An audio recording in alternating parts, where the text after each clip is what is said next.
Hello, everybody. We got an awesome guest for you this week. I want everyone to welcome to the show, Jeff Messer.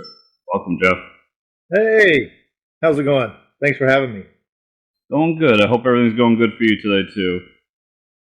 Yeah, no, I can't complain. It's a lovely summer day, and the Kickstarter I'm doing is going quite well. And also, just heard from a good friend of mine who most folks, and I used to, but most folks still know of him as just a comic book legend.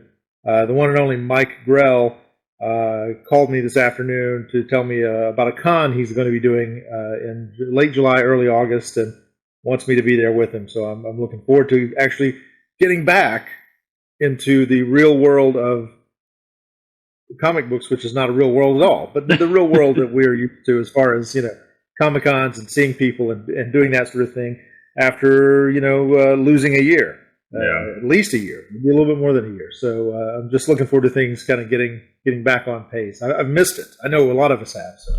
Yeah, I'm actually really excited. I can't say exactly where, but I'm going to be tabling at a con here in August, too. So I'm excited to actually get back to it and talk to some people face to face and get to meet people again. I missed it. It was the one thing through all this that I missed the most was getting out there and talking to the people that love comics like we do. Yeah, it's such a great community. I've always felt just watching the Comic-Con community grow. It's the most peace and harmony. You never really see people not getting along. You get tens of thousands of people together, and everybody's cool with it. Everybody's having a good time.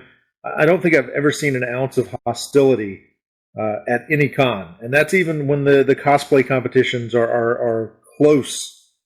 Close ties. Everybody's still cool with it. So there's something about it. There's a real nice spirit to it.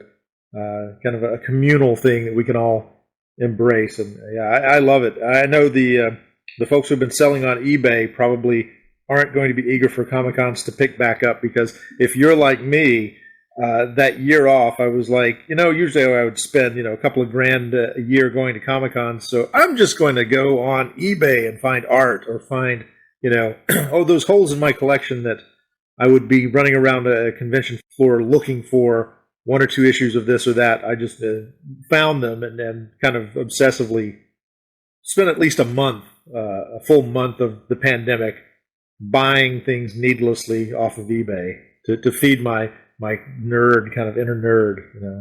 Yeah, I do the art book thing where I give it off to somebody for the cons. They draw like a page in here, and that's been sorely missed. But a lot of that money you're speaking of has gone to Kickstarters like yours. And Kickstarter's had a brilliant, the best year ever, and I think it's because of that. I think because it is. People don't think of Kickstarter as being social media, but I think it is. I think Kickstarter is just another type of social media that is kind of a conduit for creativity. And, there are plenty of campaigns on Kickstarter that would never have a chance at a comic publisher, would never. But these people believe in themselves, and they believe in their abilities and their creativity, and they just want to do this. And at first, that was the real appeal for me, because growing up in comics, I always dreamed, 30 years ago. It's like, oh man, I would love to write for comics, but everybody's a closed shop. How do you get in? How do you get through the door? And now the leveling agent is just do it. Just do it. And, if you can do it on the cheap, then that's great. And you don't have to raise that much on Kickstarter. If you want to spend a little bit more, you can raise a little bit, believe in yourself. And I honestly think it's fulfilling a lot of people's dreams, and a lot of really cool creative stuff is out there. Now, there's also some hot garbage out there, but that's fine too, right? There's always been that. I mean, even back in the day, in the comics, remember in the mid 80s with all of these Antarctic Press and all these other just random, everybody wanted to have an independent company. Mm-hmm. And, they're just anybody, they grab somebody off the street and go, I need you to draw 6 pages. And it's like, I don't even have a pencil. Well, yeah, here, just do it. And then they would publish it. So maybe it's not that different now, but It is cool. And sometimes that hot mess leads to somebody who does some really great stuff. They just learned along the way. I mean, Yeah, I recently, exactly. we talked with Derek Robertson a few months back now, and I learned about his first ever comic, Space Beaver. And Oh my god. it's not good. I love Derek. I love Right, his right. work, but it is not a good book. And look what Yeah, he's done now. So that's right. Sometimes it's hot garbage, but some of those people make some great stuff down the line. So exactly. And you wouldn't get to the great stuff unless you wade through the garbage sometimes. So Yeah. And a one man's garbage is another man's treasure, and so it's all subjective anyway. exactly. So let's rewind a little bit then. What's your secret origin? What made you fall in love with comics starting, and then along the line you said you learned that you wanted to create comics. When did that pop into your head and become a reality? I grew up in a really small town many years ago. I grew up in the 70s and 80s in a rather small community, small town, where aspiration wasn't something that was readily available. Creativity was not something that was necessarily nurtured. And this dates back to a period when there were still, within a 2-county area of where I lived, there were 3 factories. And you're like, oh man, that's the job to get. You want to get one of those jobs and go work at the factory and all of this stuff. And, it was depressing as hell as a kid because I was always a storyteller in a lot of ways. Kind of a BS artist from an early age. And it really, the first thing that happened was my grandfather, and I got the gene from him, I think, because he used to go to the corner store and, stand around and shoot the breeze for hours on end, just filling up his tank with gas. He was just a social butterfly in that sense. And he randomly grabbed a comic book one day at this local shop and brought it home to me, and I was like 5 or 6 at the time, and it was Superboy and the Legion of Superheroes, issue number 219, written by Jim Shooter and drawn by Mike Grell, who's a friend of mine now, but was the first comic art I ever laid eyes on. Was an issue that he drew, and it really kind of opened up this world to me. And the Legion of Superheroes is kind of a superheroes meets science fiction in the future mix, and then boom, the very next year, Star Wars comes out in movie theaters, and I go see Star Wars, and it's over. At that point, it's completely over. I'm like, I want to do that. I want to tell stories. I want to just make stuff up for a living and whatnot. And I became an avid comic collector, and I in the perfect timing in the 80s with the independent comics. When I was 13, 14 years old, you started getting these more adult comics, if you will. Howard Chaykin's American Flag, Grell's John Sable, Baron and Rude's Nexus at First Comics, and I just sort of gravitated out of the back of Comics Buyer's Guide. And I'm going to date myself because people are like, "What is that?" But anyway, it was this great publication, and they had listings of people selling old comics. Like you could get an ad, or you could send a return addressed envelope, and we'll send you our catalog of used comics that we have. And I would get these catalogs, and I would save up my money, and I would order all these comics because I would just go to a newsstand to get them. There were no shops at that point, and so the independent stuff was just not even in the realm of possibility. It might have as well have been across the ocean that I would have to swim to get a copy. But when I found those lists where I could buy anything, send a money order, send a check, whatever, and then they would send me comic books, I was like, this is the deal. And so I got a lot of stuff, maybe a little too mature for me at that age. But then right around the corner, you had The Dark Knight and The Watchmen and all of those things happening by the time I was 15, 16, 17 years old. And I just, immediately I was like, this is great. It's no longer kid stuff. It's growing up with me. It's almost as if it's catered to me personally. It was the feeling. And I just really, I wanted to be, initially wanted to be a writer. I started writing some novels and started doing all that stuff, all in high school, mind you. So it's all in notebooks and pencil. It's all longhand and whatnot. And I got into theater when I was in school, but I got into it big time right out of school. And I discovered that playwriting was a lot easier than novel writing.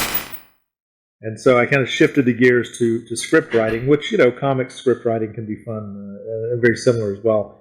But I sort of abandoned comics and got stuck in theater for 20 years, which is not a problem because I had a great life doing plays and writing things and having them produced and all that stuff.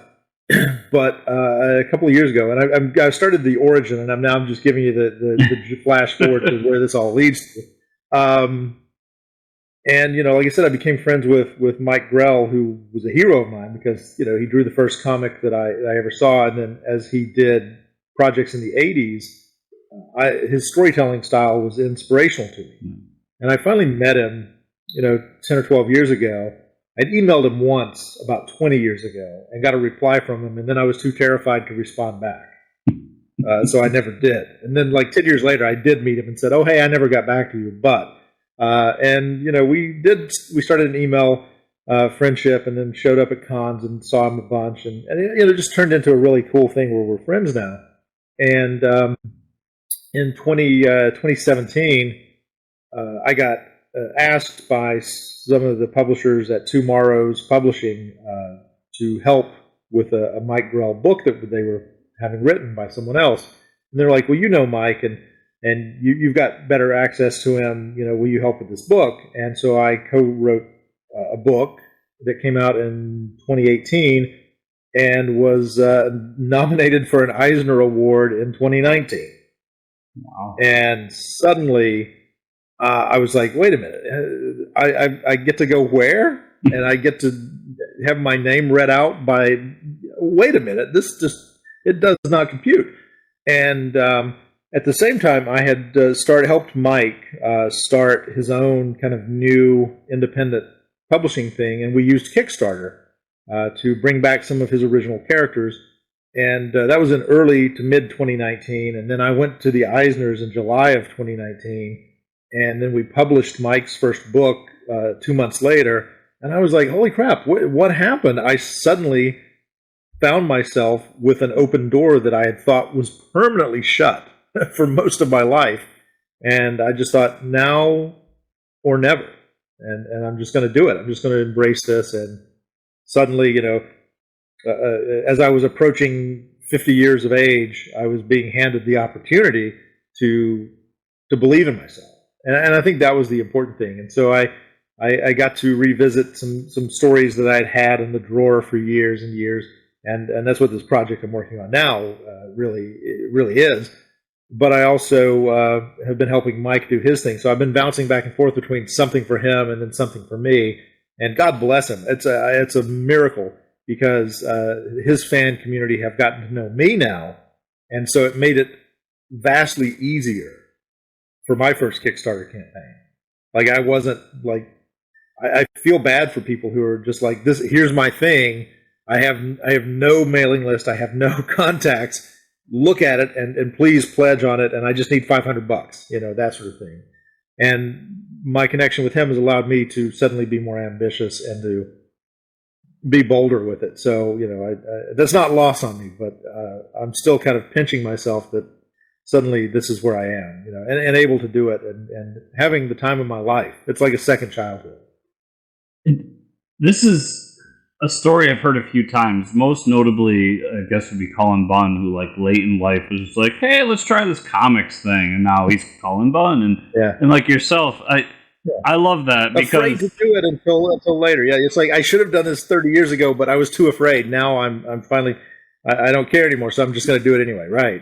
Yeah, but I love it because I hope it reaches just one person to be like, I'm in my 30s now, and I'm sure there's people out there older than me listening to this or watching this, and hopefully it reaches them to be like, yeah, well, let's give it a shot, see what happens. And what's the worst that can happen? Do you have to try it again? Like, I love that story. That's awesome, man. Yeah, and I do. I think you're right on, spot on. I hope people, because you can do it. You can do it for relatively low cost. You have to believe in yourself and invest in yourself a little bit.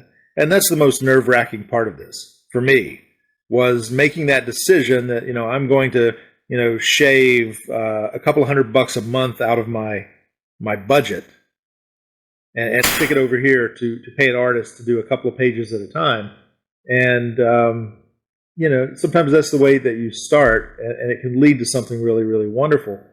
I I trolled through Facebook groups of artists who are looking for work, artists who are looking for commissions, a couple of summers ago when I first started down this path, and I loved it. I started, taking samples of their work, and I created this giant binder with like 20 or 30 artists from around the world. Reached out to them. Hey, what is your page rate? What do you speak English? Whatever questions needed to be asked. It's like, if it's possible, can we collaborate? And I've been lucky to find several, and it's gotten easier more recently because I'm like, I have a track record. I've actually done this a couple of times now, and I'm not just saying, hey, I'm a writer, you're an artist, let's not pay ourselves anything, and maybe we'll make something on the back end.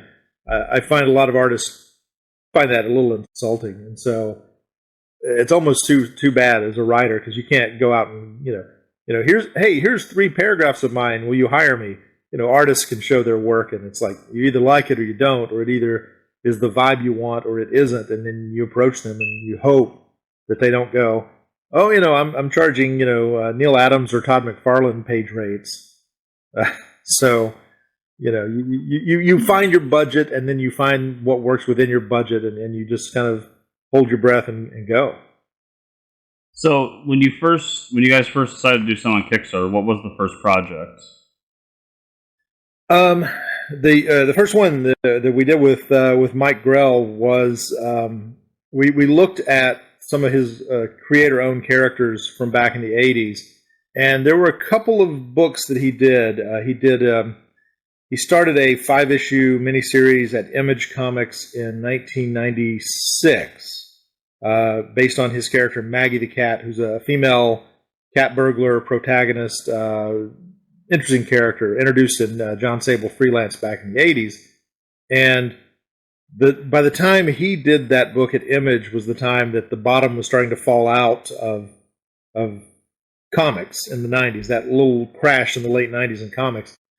And, I remember Mike was telling me, he was like, because it was creator-owned at Image, he was fronting the bill to produce the books, and they were publishing them, and then, the profits would come back.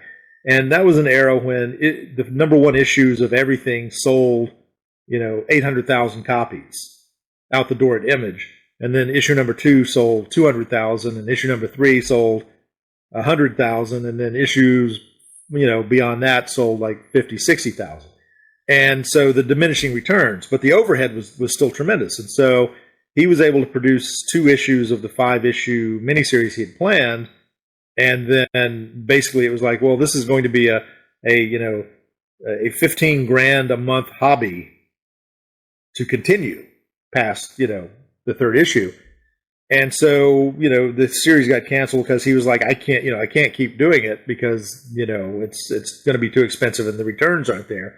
And then of course the industry kind of went belly up around the same time because of that speculator market that was going on. And so that was an unfinished series of his, and so we decided, well, let's finish it. Let's reprint the first 2 issues and then add new material and then continue and finish the story, because why not go back and pick up something that you've already written, you already have ready to go, essentially. And then we found another project from 2010 that was a similar story that he had drawn for Mark Ryan, the actor and the writer, called The Pilgrim. And IDW published 2 issues of that as well, and then there was some dispute because it was something to do with there was another publisher in the middle of it, and there was something to do with the relationship there. And so Mark Ryan, who was the writer and owned the property, kind of said, no, screw it, I'll wait and come back to this. And so we did. We came back to it, and that was our next project, was picking that one up and doing it. So we're completing the incomplete sagas in Mike's career because it was just easier, I think, to go with that. It's like, hey, we already have 2 issues worth of material for both of those books, and then a 3rd issue waiting that nobody's ever seen. So why not introduce that to the public as the first project? And so that's been the Kickstarters that we did with him. And then I did when I was working in theater a lot, I co-wrote with a collaborator an adaptation of Robin Hood for the stage. Full spectacle, action, adventure, swords and bows and arrows and all that stuff. We didn't have horses, but some theaters just kind of look at it and go, how are we supposed to do this? But, if you get a good outdoor amphitheater, you can do anything. But we produced Robin Hood. It's been produced a bunch over the years. And a couple of years ago, an outdoor Shakespeare theater picked it up and wanted to do it. And it was the biggest hit of their 50 years as a theater. Like, it just was just a huge, huge success. And coming out of that, I was like, let's adapt it to a comic. Let's take the script and let's adapt Robin Hood to a comic. And so that was my first solo Kickstarter project last year. Was it's a 52-page graphic novel of our play turned into a comic with a British artist that I found. And now I've dusted off remnants of those novels I was trying to write in my high school days, and I'm turning them into comics, which is the current thing that I've got going. And that is Sex, Spies, and Rock and Roll. Sex, Spies, and Rock and Roll. I've just thrown everything into the mix. I'm like, what title can I come up with that will catch everyone's attention? And then I was lucky to have an artist who drew a cover for me that everybody, I don't care. It's like everybody that's seen it have been like, what is that? I must see more of this. I don't care what the story is inside. Tell me more. Tell me more. And I'm just like, dude, I got so lucky that's the cover the artist came up with. But yes, and the cover epitomizes those three things: sex, spies, and rock and roll. And so it's like an 1980s set spy caper. When I was a teenager, I moved on from Star Wars after Return of the Jedi came out because everybody thought that was the end. Little did we know. And then I moved on to James Bond. So I was 14 years old and just like, oh, Bond is the most awesome thing ever. And started writing these little spy stories, when I was a kid, kind of fantasy spy adventure stories, and abandoned them for many, many years. I went back to them in the 90s and tried to finish some of it. And I was like, man, these ideas at the core are really, really good. Some of the names and some of the other stuff is just goofy as hell and doesn't hold up. Maybe I should revisit it and fix the problems with wiser, older and wiser eyes. And I did. In the midst of doing all this stuff, I went back and picked up some of that material, and I started looking at it. And I was like, am I just misremembering it? Does it really hold up? Is it really a decent story?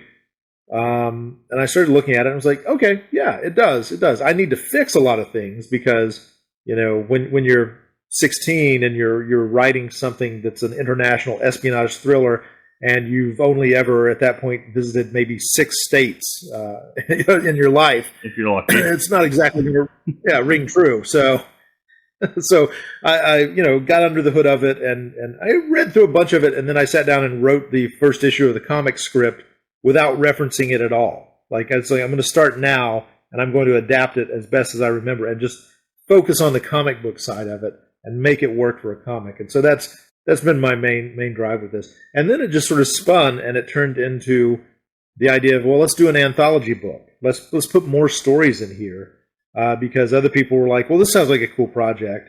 And then the weirdest thing, my son, who spent his senior year of high school at home, basically. He just graduated a little over a week ago. He didn't get a senior year at high school, and he's sort of the end of his junior year when COVID started. He kind of checked out a little bit, like he was done with high school. Like, this is whatever. And he got serious about college for the first time, which I thought, well, thank God, it's a miracle. Yeah, good for him. So I was like, so what do you want to do? What do you want to do about college? Let's focus on that being your end goal. And he goes, I want to study filmmaking. And I was like, oh my God. And it's like, what? But I spent all those years working in theater and entertainment and forcing him to go watch rehearsals and forcing him to kind of be dragged along with it. And I was like, I'm so screwed. I can't in good conscience try and talk him out of this without sounding like a hypocrite. Yeah. Because he lived part of it. Because it's like he's like, oh, wait a minute, you're trying to tell me not to do the things you did, and so I kind of was like, okay, I'll challenge him. I'll be like, give me proof that you're serious about this. I need to see something. I need to see some proof that you're serious about this, because really hadn't mentioned anything up until that point, so it came as a surprise to me. And he sent me the first 20, 25 pages or so of a screenplay that he was writing. And I was like, oh, where did this come from? This is a complete shock as well. And I started reading it, and it was so bizarre because it reminded me of the kind of stories that I was writing when I was 17. It was like, it just took me there. And honestly, that was the impetus. That was the thing that got me to go back and look at my stuff and to decide I'm going to do this as a comic. I'm going to do this. I got an artist to do some character drawings and some initial stuff, and it looked really good. And I was like, crap, I'm going to go through with this. And I sat down and adapted that first part of my son's screenplay into a comic script, and I had an artist do 12 pages of pencils for it, just to sort of show him. And it's like, hey, you helped me kind of revisit this thing in my past, and now I'm going to kind of show you a little bit of what it is I'm doing. And it came out really well, and I thought, okay, I'm going to put his story in there too, because when I was young, like I said, I came from a small town. I never felt like I had a lot of motivation, or I wasn't really given a lot of push to be creative. People looked at me like, why do you want to do theater? Why do you want to do plays? Why are you writing all the time? People didn't understand it. And so I didn't feel supported. So I was like, I want to support my kid, so that he gets something I didn't have. And so I decided to include his, and then it dawned on me. I was like, well, that seems very, rife with accusations of nepotism or just waiting around the corner to mug me. So I reached out to the Robin Hood artist that I worked with last year, Chris Geary, a guy in England, and I said, hey, do you want to do a backup, like a 5-6 page backup for this book? It's an anthology. It can be whatever you want. And he and I settled on a modern and more serious spy versus spy kind of backup. Okay. There's no dialogue. It's all one agent versus another agent, going after each other. And at the end of one story, one agent gets the best of the other. And then presumably the next one will be the tables are turned. And so it just becomes this, but it's serious. It's not like Mad Magazine. But I'm like, yeah, something like that that's a nod to the spy versus spy, but it's more serious. And it's all kind of set in the Cold War era, like trying to keep it in that, because I think that's the really ripe era for spy stories. You get to modern spy stories, there's too much technology and people sitting at keyboards. But you go back to the 80s, it was all boots on the ground, if you will.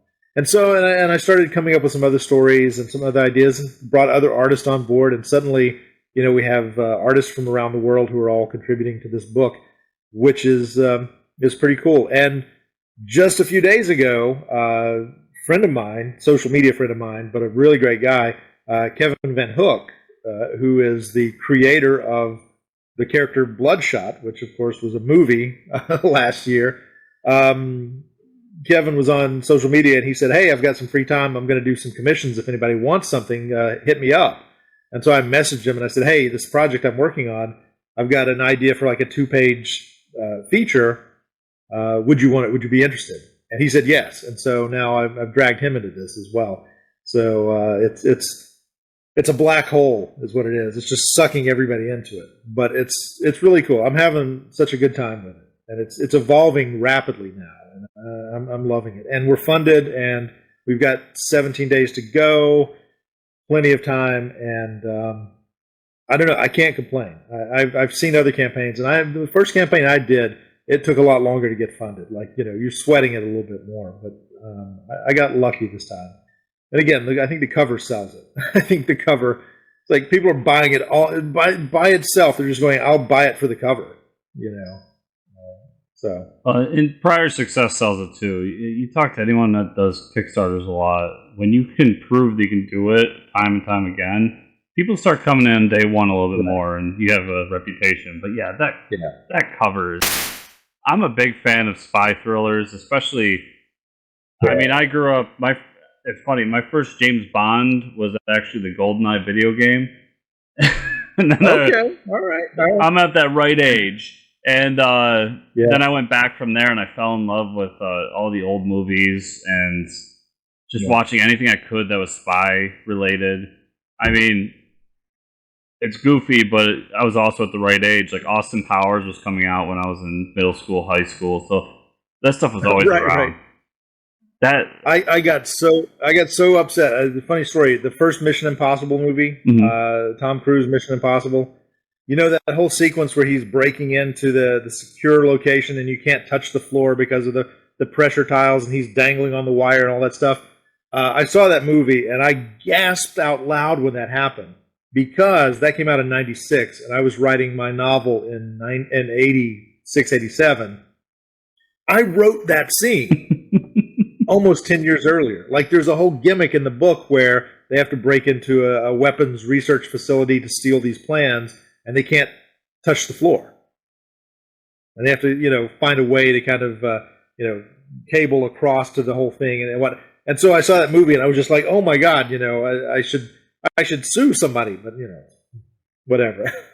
So now I have to rethink it. I have to change that when I get to that part of this story now, because everybody's going to think I ripped off Mission Impossible. Yeah, 25 years ago. One of the most iconic scenes in cinema history. Yeah. Like, it's nuts. It's completely nuts. A 15, 16-year-old kid dreamed up something similar, and obviously the version they did was vastly superior to what I had written originally. But I saw it and I was like, that's like seeing something that was in my head brought to life. It gave me hope and crushed me at the same time, if that makes sense. Yeah. So outside of your son doing the one story, are all the stories written by you? They are this time. Writers. I went on some of those comic fans and kind of creative Facebook pages, and I solicited for a couple of months off and on. I would solicit people, hey, does anybody have short, like a backup feature in your drawer that's espionage themed, that has never been published, that you want to get out there, and every time I would post something, I would get like 30 artists going, here's my portfolio, look at me, hire me. And it's like, no, that's not the question I'm asking. And the same thing happened. I was soliciting for a female artist because I was like, I want to get a female artist to do one of the backups. And as soon as I said, I'm looking for only a female artist, and these guys would jump on there. Why are you shutting out the dudes, man? Why are you excluding us? And I'm like, you guys are the only ones here. It was so difficult. And I thought, well, and I did find a couple of female artists that I'm currently talking to do a backup in this book that we're working on now.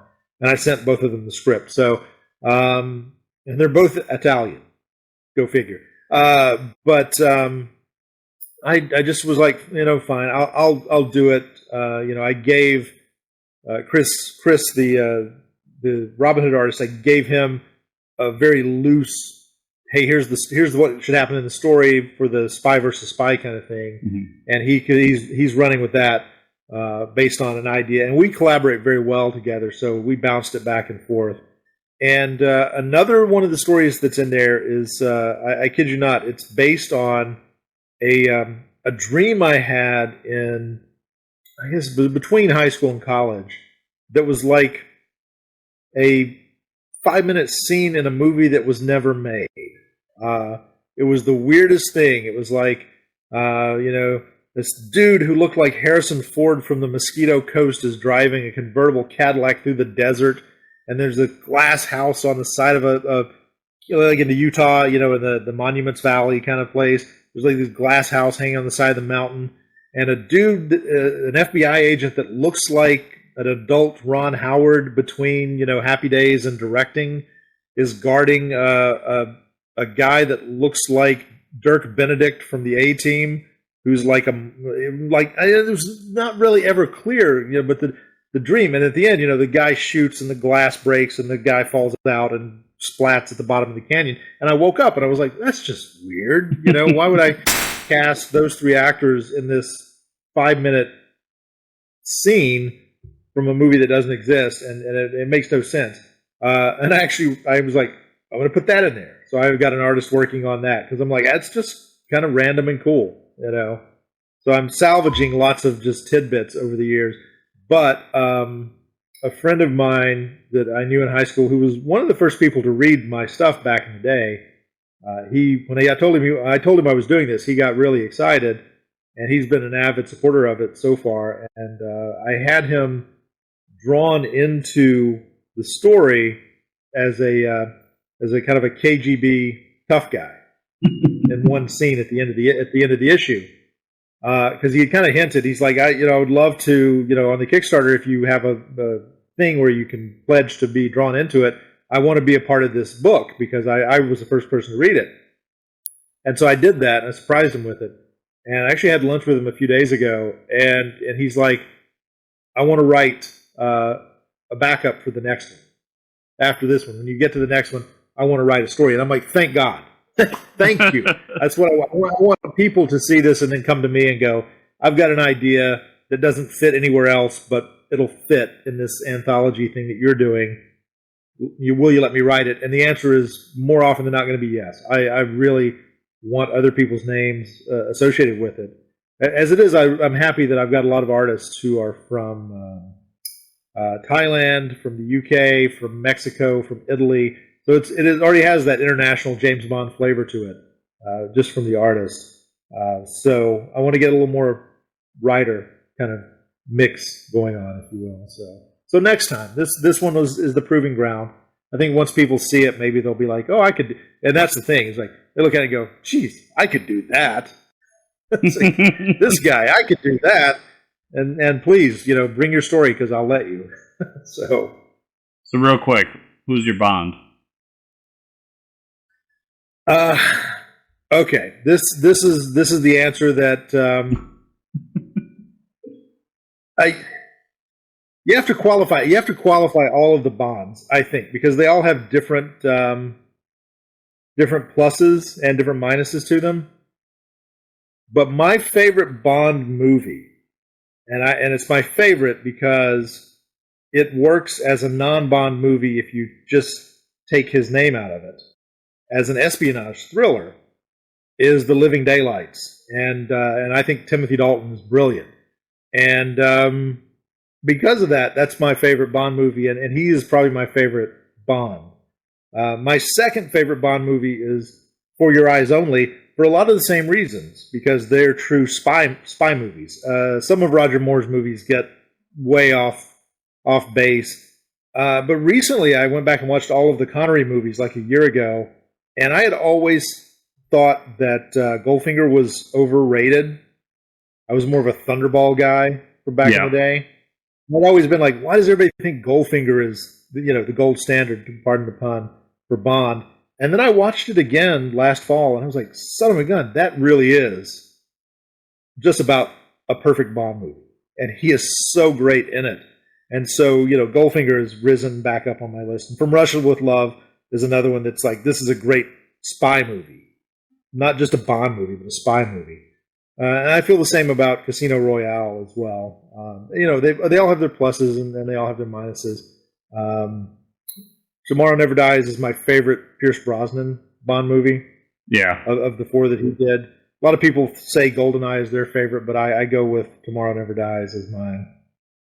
GoldenEye gets more love. Long answer, but yeah. GoldenEye gets so much love because of the video game. Like especially my generation, we have so much love for that because of the video game. But Tomorrow Never Dies is a way superior movie. And I'm with you on Golden Gun too, because beat for beat, it's a better movie or a perfect movie. But I always go back to From Russia with Love. I love that movie. Yeah. It's just a brilliant spy movie. Yeah. And ultimately, that's what I want. When View to Kill was the first one I saw in theaters, and I liked it fine, but I'd seen all of the other ones on TV at that point. Mm-hmm. Because they used to show them on a fairly regular basis. The ABC Sunday night movies would be a Bond movie, like 6, 7 times a year. And so I'd gone back and seen all of the previous ones, and View to a Kill was really kind of a disappointment.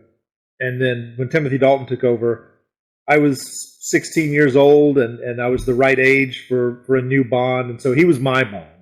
That's like that coming of age point in my life where I'm like, oh, this is my Bond because it's my generation's Bond, or if you will. And then he only did 2 movies, which is a disappointment. And I don't particularly like License to Kill all that much. I think it's just trying to be a non-Bond movie during the Die Hard Lethal Weapon era of Hollywood. So there you have it. Okay, yeah. Long answer, I know. No, we had to talk a little Bond. What is yours? What is your favorite Bond? I love Who Connery. is your Bond? I love Connery. I know it's an easy answer, but it's you name every movie he was in, and most of them are iconic in some way. Like, I think every actor has their iconic moment within the franchise. But Connery he was the first, and he set the standard, and I think it's a high bar to hit. Yeah, no, he completely made the mold of Bond. Everything after him is, to some degree derivative of what he did. I've had conversations with people, and I'm convinced that the greatest Bond movie of all time would be On Her Majesty's Secret Service if Connery had stuck around and done that one instead of taking that one off and then coming back for Diamonds Are Forever. Yeah. If Connery had done, and that had been his last movie with that ending, I think everybody would point to that one and go, that's the Bond movie.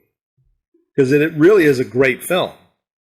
It's just Lazenby is kind of over his head. If Connery had done that performance, it would have bookended. And I think they're getting ready to do that with Daniel Craig, is they're creating, here's your start, here's your end, and it feels like a complete story. If Connery had done On Her Majesty's Secret Service, that would have been a complete set. And you could have moved on clean. As it is, it's kind of messy because of the going back after Lazenby did one movie. Well, if my Bond timeline's correct, he leaves and then comes back another time because he does not Bond movie, Never Say Never Again. Never Say Never Again, yeah. Which I watched again last year too, which is a ripoff of Thunderball. Again, it's like a remake of Thunderball. They even call it these days, like now when you look at it, it's a remake of Thunderball, but it's not a Bond movie, everybody says. Like, yeah, it's a Bond movie, I don't care. It has some really great points to it as well. There's a lot of really cool stuff in that movie. The scene he has with Q, they don't call him Q because of copyright issues, because Q was a movie invention. But the scene he has with Q is one of my favorite scenes in all of the Bond movies. And it's a short scene, but it's really funny. And I thought Connery was really good. I thought he sort of redeemed himself when he did it, because it's like he's playing it as, the out of shape, middle-aged, before Danny Glover was too old for this, Connery did it with Bond. But yeah, So we'll go back to the Kickstarter here. That the one story here, the one that pops out, and I think it's because you label it the main featurette, is Spades, and that poster is very Bond-esque. Yes, it is. It is, and that's the thing I was writing as a teenager. That was the group of characters. Those were the stories. That villain who's like a rogue KGB agent who was nearly killed and was rebuilt a la the $6 Million Man with experimental robotic parts. So he has the finger that is a gun barrel and all this. It's very, very kitschy kind of Bond villainy sort of stuff. I mean, you could tell I was dialed into it hardcore when I was creating all that. But again, I was like, it's the 80s, and now we're so far removed from the 80s that there's a nostalgia factor. And I'm like, I can get away with this being a little bit cheesy and a little bit derivative of some of that 1980s spy espionage, all those tropes that that people back then might have turned their nose to, but now it's like, well, it's cute because it's the throwback, it's retro, it's all this, and so maybe that was the whole thing, was I had to wait this long for it to actually work without seeming too hokey, because now people will find it retro and kind of appealing, you know. And the music is a big part of it too, like that mid '80s soundtrack that I'm going to weave through the entire comic, like it's going to be curated with a soundtrack. So that when you're reading it, there's songs that go with certain scenes that fit with it. And I'm having just a blast revisiting all that music and listening to songs and going, oh, this would work well in this scene, or this would work well here. And, you know, it's revisiting my childhood. Who doesn't want to do that, right? You hit my next point, because with that cover, the main cover with the woman lying down, a Spotify playlist would be perfect for this. Yeah, and that was... although that's the thing, is that my wife has had a Spotify account for a long time, and I'm still the furthest I got is like a 120 gig iPod that I still use on a daily basis, and I sync it with my iTunes and all this. And despite Apple trying to tell me stop it, you know, we're going to do everything we can to discourage you from doing this, I keep buying music and syncing it with my iPod and creating playlists on there. But the Spotify thing, I finally, she said, I've got an empty slot, because I guess she got the family plan or whatever. She goes, why don't you just take it and you can listen to it and not have to pay for songs? And I'm like, that makes no sense to me. It's like, if I like it, I want to own it. I'm going to buy an album. I'm not just going to Spotify an album. So that's the kind of the old man part of me kicking in. But I took her up on it, because it was like, well, that's where I'll put this. I will use Spotify to create a curated playlist for people. And the comic company, if you can call it that I'm forming to kind of put as the logo on this, is called Mixtape Comics, just as a reference back to the 80s, if you will. And so the idea of a mixtape, you know, that's what it is. I'm creating a mixtape for the book. So the book, as we're sitting right here today, is at $6,800. Yes. You are funded, but everybody out there knows Kickstarter. Any good Kickstarter has stretch goals. Right. So right. You've hit a few already. Let's talk about those. Yeah.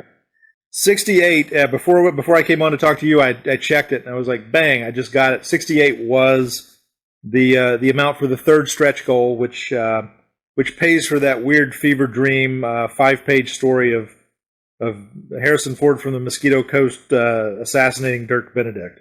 So, and the artist is already working on it. And there's like the first page is posted up there already. I sort of felt like we were on a roll to kind of hit a number of goals just based on the daily average that we were showing. So I went ahead and contacted that artist, and like I said, I'm lining up the female artist for the other feature that's the next stretch goal, which is I think $7,400. And I feel like it's a modest budget. You know, I'm not leaving a lot of room for error, if you will. And I get it. There are a lot of Kickstarters where the funding amounts are much, much higher, but I'm trying to give people more bang for their buck with what I'm doing. And the artists I'm working for are all getting paid.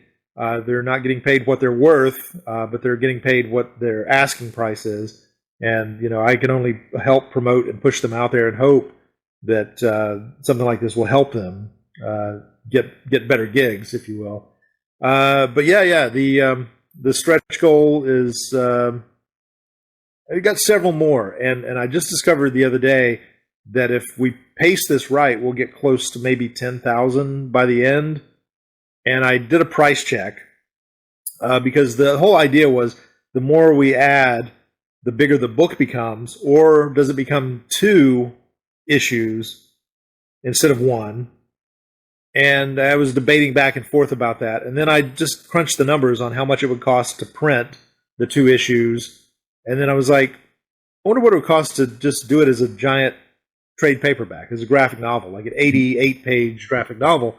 So I priced that, and I was like, oh, okay, that's not far off. And then there was a little button that was like soft cover, hardcover on the printer site. I was like, just for giggles, I'm going to hit hardcover. And I was shocked. The price was not out of reach. Mm-hmm. And so I went in and I added a couple of late stretch goals yesterday after doing that, where it's like, hey, if we hit a certain point, if we can get it close to $10,000 in another 17 days, I'm going to make this a hardcover. I'm going to give everyone an almost 100-page hardcover anthology graphic novel for an asking price that a lot of Kickstarters put up there for one 24-page floppy. So that's my hope. That's my hope, is that's what happens. Because I would love for people to get it and be like, this is the best value for my dollar Kickstarter I have ever backed. Because I've backed a bunch, and you get the stuff, and sometimes you're like, wow, I got the mother load, and sometimes you get it, and you're like, well, I'm glad that I'm supporting other artists and other creative people, but $30 for a single issue of a comic might be a little high. And a little bit. Shipping is now psychotic. The pandemic created a shipping nightmare for overseas shipping. Between customs and shipping costs, ran into this with the last Grell project that we did. It was the Pilgrim, the Mark Ryan, Mike Grell project. It was an 80-page. We reprinted the first 2 issues, and then the third issue no one had seen as just one 80-page book. And it cost $28 to send it in the mail to Europe. It costs $25 to send it to Canada. And the cover price is $14.99 retail. And I cannot blame the international backers for looking at that and going, I'm getting a $15 book and I'm paying $30 for shipping. That's $45 for one book. And I think something will happen to sort of level it out. I think a lot of the printing houses are starting to offer. I use a printer who has company locations around the world, like one in the UK, one in Australia, I think another in Canada, and so forth. And I see them sort of experimenting with the idea of you can print as much of your run as you need locally, say in Canada, and if you have someone there in Canada who can ship it inside the country, you'll wind up saving $20. Yeah. Off of what you would pay to do it here. And so I think that's what's coming next. I think we're going to find a way to defeat those costs by localizing it a little bit. And I've got a guy in the UK that I'm talking to next week who wants to distribute the Robin Hood book for us in Europe. And he basically is like, if you can print them here and ship them straight to me, I can get them out for a fraction of the cost as to what you would pay. And so it's worth exploring, and that's kind of where I'm headed next with what I'm doing, because I'm in it for the long haul. I'm taking this seriously, and I've only got less than 2 decades until retirement age sets in and whatnot, and so I'm like, before I get senile, I'm just going to I'm going to devolve is what it is. I'm now back into my teenage era, and so I'm just going to Benjamin Button my way into the grave, I think. Wasn't that it? Does he start out young and get? No, he starts out old and gets young. Starts out old and gets young, yeah. No, I know a guy who he makes comics right in Canada, and for context, I live in New York. He's in Toronto, so he's not that far from me. And sure, yeah, his printer is in America or the U.S., and he has to get shipped to him. He's had pallets of comics just sitting at the border during all this, and because he had successful Kickstarters and. They're like, well, I can't get my books to send out to people. So he feels bad that he's like always sending these reports back, like, still waiting on this pallet of books to come to my way. So it's been crazy through all this. It's insanely frustrating. And the really cheaper options some people go with are in China, some of the printers over there, but you've got an 8 to 10 week shipping time to get them from that source to America. And so I've stuck with local, I've stuck with in-country printers for everything I've done. And they're getting competitive. I mean, the price point is actually on par and competitive if you shop around. But, it's interesting. I never thought I would be this deep in the weeds with the world of publishing a couple of years ago, but here I am. And learning a lot about it, including the layout and the design and all of that stuff. But there's nothing more nerve-wracking than uploading your files to the printer site, and it has all the lines, the different color lines where the gutter is and where the bleed is and all this stuff. And I sit there with like just sweat pouring down looking at it before I hit the submit button, because I'm like, oh my God, is this going to look good? Is it going to be right? Is the page going to pull into the gutter and all this stuff? So I'm getting less nervous about that. Repetition is good. I know another friend, quick story. He got his books printed and he had them send out a proof. Let's make sure it's all done right. He went through the proof, like 5 proofs, and all of them were messed up. None of them were correct. So he kept going like, what did I do wrong? What did I do wrong? And then finally he's just like, screw it, just print it because I need to get this out. And they send the prints. He starts looking through book after book, and they're all done correctly. He's like, how did you not do the proof right? Right, you screwed up the proof, but I did not the same, but sort of similar as I did with the Robin Hood project. Everything that I've done so far with Grell and with my own, we have a mystery box level, which is kind of a hodgepodge where we just you get everything plus some extra kind of goodies and stuff. With Robin Hood, I found on eBay a box of Robin Hood Prince of Thieves unopened trading cards. So everybody got a pack of trading cards with gum in their thing, and little green army men Robin Hood figures that I bought. Everybody got one of those, and I've made challenge coins, which are kind of a cool novelty thing, and I'm going to do one this time too, hopefully. And you just kind of throw it together in this box. But I went to one of these printers who did custom boxes, and I got the exact measurements that I needed, and I did artwork on the box for Robin Hood. I was like, I'm going to design a box that's got the comic artwork on it, and it'll be a cool thing to put everything in. It'll protect everything in the shipping because it'll be boxed in a box, so it's double protected. And the printer kept rejecting it. Like, they would send me the proof, and I would look at the proof, and I'm like, all right, it looks good to me. And then they would be like, no, we can't do it. There's something, the image is blurry. Do you have a higher resolution image to load? Like, one of the images they thought was blurry. And so I was like, yeah, I'll get a better one. So I did, and I sent it to them. And then they're like, the image is too blurry. We don't feel comfortable printing this because it's a blurry image. And it just confounded me no end. And I thought, well, I'm going to scrap the idea. And then I thought, no, I'm going to give it one more try. I went back and I did it again. And they sent me the same notice. And they said, the image is blurry. And I emailed them. I'm like, are you looking at it physically, or are you using, because the computer, like the thing at the, it was like, I would look at the proof because you could see the proof on screen. I was like, it looks fantastic. It looks fine. But it was still getting rejected because the computer was reading it as there's something blurry about the art. Well, the main art on the box was a centerfold poster that Chris, the artist, did in watercolor for the book. And that's why they thought it was blurry, is because of the colors. And I was like, screw it, print it. Go ahead. I only needed 50, so I ordered 50. And they were like, are you sure? Are you sure? I was like, yeah. And it got here and it was fine. It was absolutely fine. And it was 3 months. It was 3 months before I did it, because I was nervous as hell that it was like, oh, I'm going to get it, and I'm going to have these boxes that have an out-of-focus image on the front. And no, they look great. They look fine. So sometimes having the proof is helpful. Sometimes it's not, I guess. I don't know. Apparently. So, yeah, like I said, the Kickstarter, we have, what do you have, 17 days left as of today? So 17, yeah. We think that's going to be not quite halfway. It's a 30-day campaign, so we're not quite halfway. Yeah, so when this launches, everybody, you're going to have 2 weeks to donate to this. First off, I want to say kudos to your pledge levels, because first, I'm an A cover kind of guy.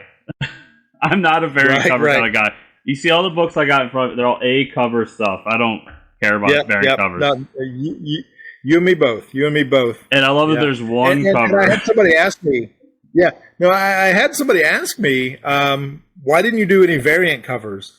And I said, well, one, I don't like all that nonsense, because I can't tell you how many times I've gone into comic shops and rebought the same damn issue of something that I had bought last week because I was like, that's a new issue that's out. That's a different cover. And so, maybe I should be smarter about it or whatnot. But But I think the variant cover thing is completely ridiculous. We found this out with the Grell campaign. We got Chad Harden and Steven Scott did variant covers for the first Mike Grell campaign, and those guys are fantastic artists. Mm-hmm. Nobody wanted them. Nobody. We paid these two top artists to do two covers, and the fans were like, "We want Mike Grell. We're here for that. We're not here for this, fancy. It's great. These covers are great and fine, but we're here for this." And that really taught me a lesson in my first Kickstarter. It was like, simplify. Don't get crazy. I mean, some of these Kickstarters are great and they do really well, but I'm scrolling and scrolling and scrolling, and I'm like, how many variations of the, here's the regular cover, here's the nude variant of the regular cover, here's the virgin nude variant of the regular cover, here's the black and white, and then, here's cover B, and then you got all four of those coming. I was like, how do you print all of these books? It's insane. You're printing, 30 different covers, and you've got like 10 people who pledged for one of them. The cost just doesn't make sense. It doesn't make sense to me. And so when somebody asked me, I said, I don't like variant covers. And also, have you seen the one cover that the artist did first? It's like nobody's going to buy another cover. I'm sorry. I'm just like, I don't know how I got that lucky. I had a concept. I pitched it to him, and he sent me that finished thing back. Or he sent it as it was in progress. And then when he sent the colored version of it back, I was just like, holy crap. It doesn't get better than that. It's like lightning in a bottle. And so I'm like, there's no reason for a variant cover. I did have one artist that I was thinking about getting to do a variant cover, and I just pulled the plug on it as soon as I saw that. I'm like, there's just no point. Yeah, and especially Kickstarter tends to muddy the waters. I know people have been successful with it, but I personally just like, okay, just give me the A cover. Like, and my other thing too, I mean, with an anthology, it's different, but like you said with Grell's stuff, if he's doing the interior, let him do the cover. Like, exactly. Show me what the book's going to look like. Yeah. and he did a wraparound cover painting for that project, and everybody saw it and went, I don't want anything else. I want that. Yeah. That's the one I want.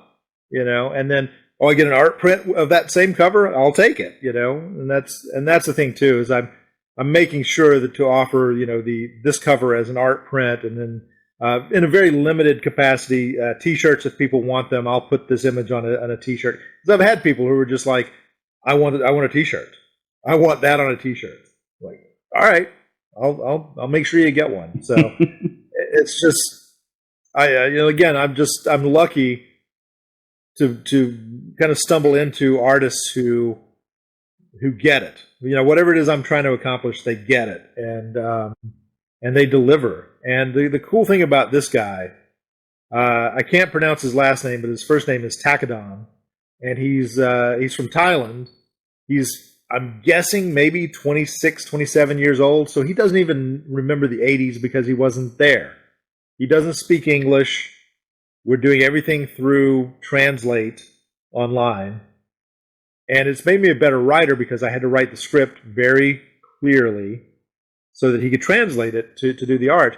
But once I sent him a ton of reference photos, and I sent him, some pages from comics that I liked, and said, this is a look, this is a feel that I'm going for. And I just inundated him with a ton of stuff. And like 2 weeks later, he starts cranking out page after page after page of stuff that's just perfect. It's like, dude's reading my mind as to what I want and what I see. And I couldn't have gotten luckier to have found a guy. And he's so humble and he's so gracious. And I'm like, does he think I'm ridiculous? I mean, it's like, sometimes I get that feeling. It's like, he doesn't understand any of this stuff. Doesn't understand why it works. Like, when we talked about the sex, spies, and rock and roll thing, it's going to be some adult content. Obviously, the title implies it. The cover implies it. And I was writing the second issue a while back, and I was going to send him some pages, and I said, hey, there's going to be maybe some tasteful nudity, but some nudity in this issue. Is that okay? And he's like, I've never drawn nudity before. Okay, I'll try it. Okay, sure, whatever. So he's very eager to go. Yeah, like I said, I love the project. I think it looks cool. I'm excited to get my hands on it. everybody out there, as we said, there's going to be about 2 weeks left as you're hearing this. There will be a link in the notes down below. You can always click there. Make sure to check it out. Other than the Kickstarter project, where do you want me to send people to follow you? Yeah, I am. I've been told by the teenagers in my house that Facebook is an old man's place to hang out, and get a lot of ridicule for that. But I've used Facebook for years as a great promotional platform. I create pages for every project I do, and sort of get the fans and get the followers and the people to follow them. So there are Facebook pages for Sex, Spies, and Rock and Roll that people can go follow if they like this particularly. Robin Hood Comic Book Adventures, there's a Facebook page for that. They can find me, just Jeff Messer on Facebook. I think I'm hard to miss, so it should be pretty easy to find. And I worked in radio for a period of about 5 years as a radio talk show host with iHeartRadio, and they did this thing where it was like, you're encouraged to be very heavy into social media. You need to accumulate as many friends and as many likes and as blah blah blah blah, all this stuff. And so in that period of time from 2013 to 2017, I nearly maxed out my Facebook friends numbers, if you will, and accumulated this insane amount of following. And so there are some political pages that I do that are separate as well, because I kind of keep up with that crowd a little bit, because it was political talk radio, crazy, wacky, liberal, whatever. Which makes people be like, but he's writing something that's like, guns and action and 1980s, and you got Reagan's probably in there somewhere and all that stuff. But no, it's called evolution. We grow, we change with age, whatever. But I have an appreciation for it. But so I use Facebook a lot. I guess that's the point I'm trying to say is I'm kind of ubiquitous on there now. And then after I left radio, all those people are still hanging around. So it's really weird. It's really weird. Like every day, the birthdays, it's like 35 people have birthdays every day when I click on whose birthday it is, because I've got, pushing 5,000 quote unquote friends, if you will. But it also comes in handy when I'm running a Kickstarter and I'm like, hey, you like me? Come and look at this. And so I get a lot of eyeballs on it as a result. And only a few people, unfriend me. They're like, oh, that guy, he's a pest. He's a has-been. He's a washed-up. He's making funny books now. So, whatever. Good riddance. No, exactly. If the day comes when there's no Facebook, I'm screwed, because I don't even know my own girlfriend's birthday. So I don't know what I'm going to do when I can't look it up on Facebook. See, what you have to do is you do what I did. I'm married. I married a woman who has the same birthday as me. Oh, there you go. 5 years younger, but we have the same birthday, so no excuses. Man, that's some top tier stuff right there. I like that. So yeah, it simplifies things. Yeah. So everybody, go check out Sex, Spies, and Rock and Roll. Follow Jeff on social media and all that. And Jeff, thanks so much for being on. I really appreciate taking the time, and I love talking about this. Thanks, Chris. I love it, man. Thank you so much for having me. I'm sorry, I'm a tangent creating machine. It's like one of those random tangent creators.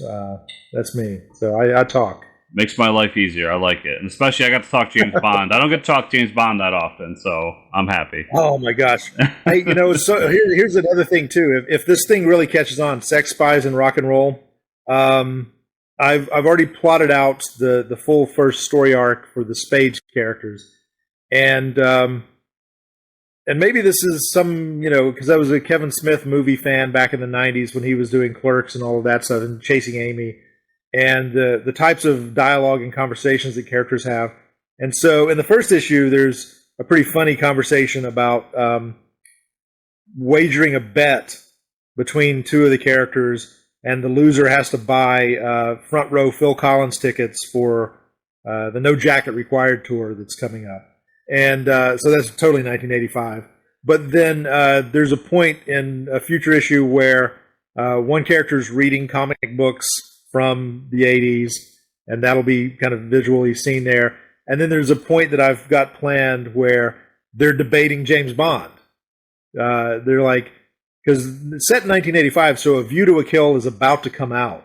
And so it's like, Roger Moore's too old. They need somebody else. Who should they get?